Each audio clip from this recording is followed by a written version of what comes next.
Welcome to Dynamic Medicos. In this video, I'm going to talk about epigastric hernia. It's also called as fatty hernia of the linea alba. Occurs in the epigastrium through the linea alba, which extends between xiphoid process and the umbilicus. What are the peculiarities of an epigastric hernia? It's commonly seen in the muscular man. Hernial sac is uncommon. Hollow viscous in the sac is rare. Impulse on cough is rare. Reducibility is rare. Tenderness is an important feature.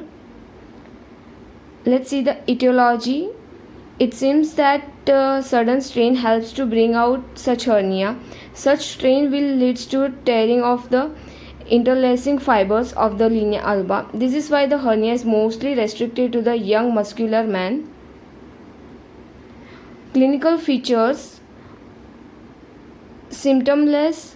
Epigastric hernia is often symptomless and may be discovered by patient only as a swelling during washing his own body. Second is painful swelling.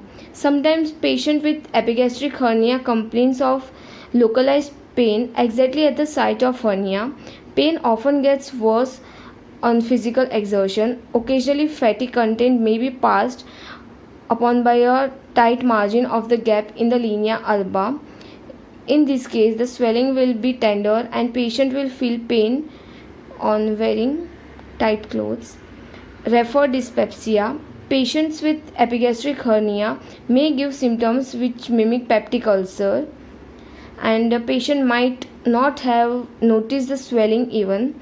Peptic ulcer may be present in the cases of epigastric hernia, and such ulcers must be excluded. Swelling in the epigastrium region, nausea and vomiting, high fever, dull aching pain due to the fat.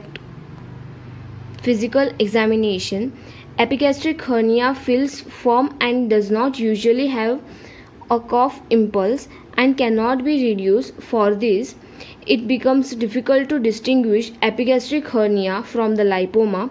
Only occasionally, when a sac is present, expansile impulse and reducibility may be noticed. What is the treatment? We can do an operation, a long midline vertical or the transfer incision made over the swelling. The incision must be adequate as a gap in the linea alba must be viewed properly. This incision is deepened till the fatty protrusion of the hernia is detected. The extraperitoneal fat is dissected clear from the hernial orifice by Gauss dissection. The pedicle is ligated and the fat distal to the ligation is excised, and it is sutured by non-absorbable suture. If a small peritoneal sac is present, it is open to see if there is only content or any content is present or not. If a small portion of the omentum is content, it is dragged and examined to exclude the partial strangulation. If partial strangulation is there, the portion of the omentum is excised.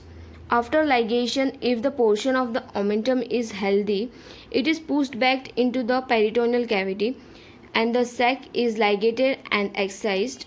The gap in the linea alba is repaired with the non-absorbable suture. If the gap in the linea alba is big, it should be repaired by overlapping transversely as Mayo's operation or the longitudinally. Skin is closed as usual. Thanks for watching the video. Please do like, share and comment on my video and subscribe to my channel Dynamic Medicos.